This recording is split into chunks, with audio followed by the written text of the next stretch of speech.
Hi friends, இன்னைக்கு ரொம்பவே டேஸ்டியான ஹோட்டல் ஸ்டைல் தால் பாலாக் தாங்க பார்க்க போகிறோம்.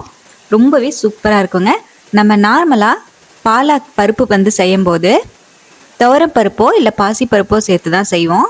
ஆனால் இது ஹோட்டல் ஸ்டைலில் செய்யும்போது ரொம்பவே டிஃப்ரெண்ட்டாகவும் டேஸ்ட்டு சூப்பராகவும் இருக்குங்க. இப்போ இந்த ருசியான தால் பாலாக் எப்படி செய்கிறதுன்னு பார்க்கலாங்க. தால் பாலாக் ரெசிபி செய்கிறதுக்காக குக்கரில் ஒரு 1/4 கப் போல் மசூர் தால் வந்து சேர்த்துக்கிறேங்க. இதோடவே ஒரு 1/4 கப் போல் கடலைப்பருப்பு சேர்த்துக்கலாம். 1/2 கப் போல் துவரம் பருப்பு ஆட் பண்ணிக்கலாங்க. இந்த 3 பருப்பையும் சேர்த்து செய்கிறனால டேஸ்ட் ரொம்பவே நல்லா இருக்குங்க.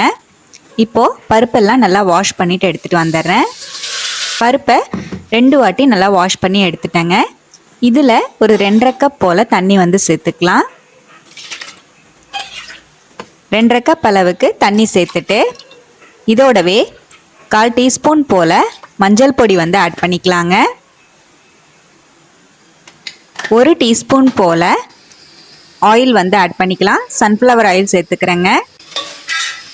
இப்போது குக்கரோட மூடி போட்டு மூடி ஒரு 4 விசில் விட்டு எடுத்தோன்னா நல்லா பருப்பு வந்து வெந்து வந்துருங்க. ரொம்ப மையாக வேக வைக்காமல் கொஞ்சம் பருப்பாக இருக்கிற மாதிரி தான் வேக வச்சு எடுக்க போகிறோம். இப்போ நான் 1 கட் அளவுக்கு பாலாக்கு கீரை வந்து எடுத்திருக்கேங்க. கழுவி சுத்தம் பண்ணி வச்சுருக்கேன். அதை நல்லா பொடியாக கட் பண்ணி எடுத்து வச்சுக்கலாம். இந்த மாதிரி நல்லா சன்னமாக நறுக்கி எடுத்து வச்சுக்கிறேன். அடுப்பில் கடாய் வச்சுருக்கேங்க. கடாயில் ஒரு 2 டேபிள் ஸ்பூன் போல் தேங்காய் எண்ணெய் சேர்த்துருக்கேங்க. ஆயில் நல்லா சூடான உடனேயே 1 டீஸ்பூன் போல் ஜீரகம் சேர்த்துக்கலாம். சின்னதாக ஒரு துண்டு இஞ்சியை நல்லா பொடியாக கட் பண்ணி ஆட் பண்ணிக்கலாங்க. கொஞ்சமாக பூண்டு வந்து கட் பண்ணி ஆட் பண்ணிக்கிறேன். ஒரு 1/2 கட்டி பூண்டு சேர்த்திங்கன்னா சரியாக இருக்கும். பூண்டும் இஞ்சியும் நல்லா வந்து ஃப்ரை ஆகி வரணும். அதோட ஃப்ளேவர் தான் தால் பாலாக்குக்கு ஹைலைட்டு. இதோடவே ஒரு பச்சை மிளகாயை நல்லா பொடியாக கட் பண்ணி சேர்த்துக்கலாங்க.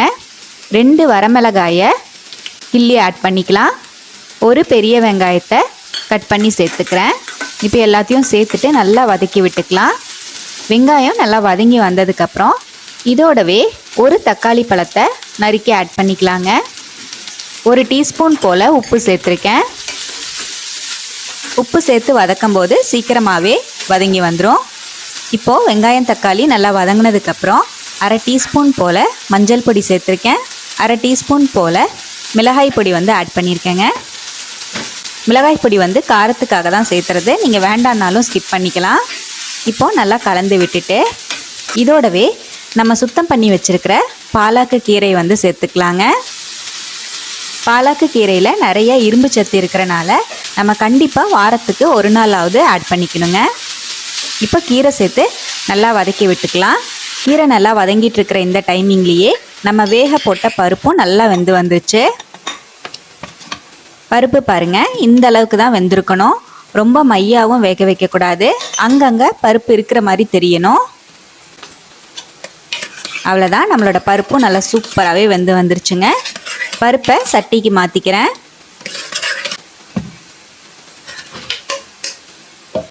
பருப்போடவே நம்ம கீரையும் நல்லா வந்து வெந்து வந்துருச்சு.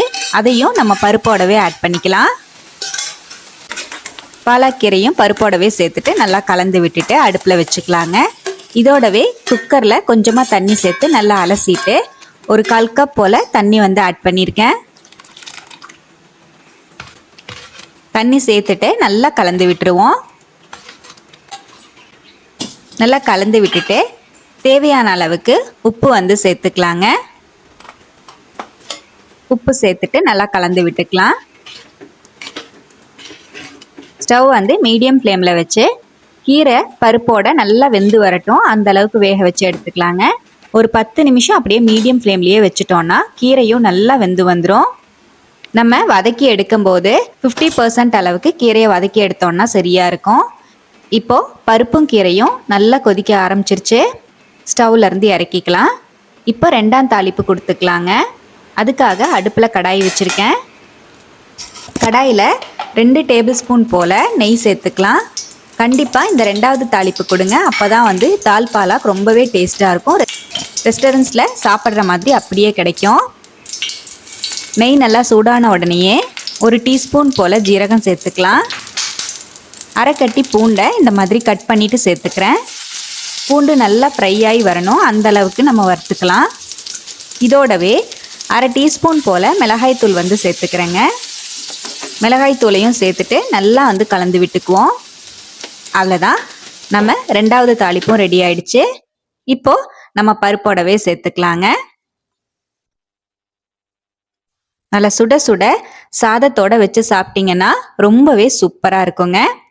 இப்போ இதோடவே ஒரு அரை டீஸ்பூன் போல பெருங்காய பொடி சேர்த்துக்கலாங்க. பெருங்காய பொடியும் சேர்த்துட்டு நல்லா கலந்து விட்டுருவோம். நல்லா கம கமன்னு வீடே மணக்கிற மாதிரி ரெஸ்டாரண்ட் ஸ்டைல் தால் பாலாக் ரெடி ஆயிடுச்சுங்க. ரொம்பவே டேஸ்டாக இருக்கும். கண்டிப்பாக ட்ரை பண்ணி பாருங்க. சப்பாத்தியோட வச்சு சாப்பிட்றதுக்குமே ரொம்ப அல்டிமேட்டாக இருக்கும். இதே போல் நீங்களும் ட்ரை பண்ணி பார்த்துட்டு எப்படி வந்ததுன்னு மறக்காமல் கமெண்ட்டில் ஷேர் பண்ணுங்கள். நம்ம சேனலை இப்போ தான் ஃபஸ்ட் டைம் பார்க்குறீங்கன்னா ப்ளீஸ் சப்ஸ்கிரைப் பண்ணி ஒரு சப்போர்ட் கொடுங்க. லைக் பண்ணி ஷேர் பண்ணி கமெண்ட் பண்ணுங்கள். Thank you friends. பாய்.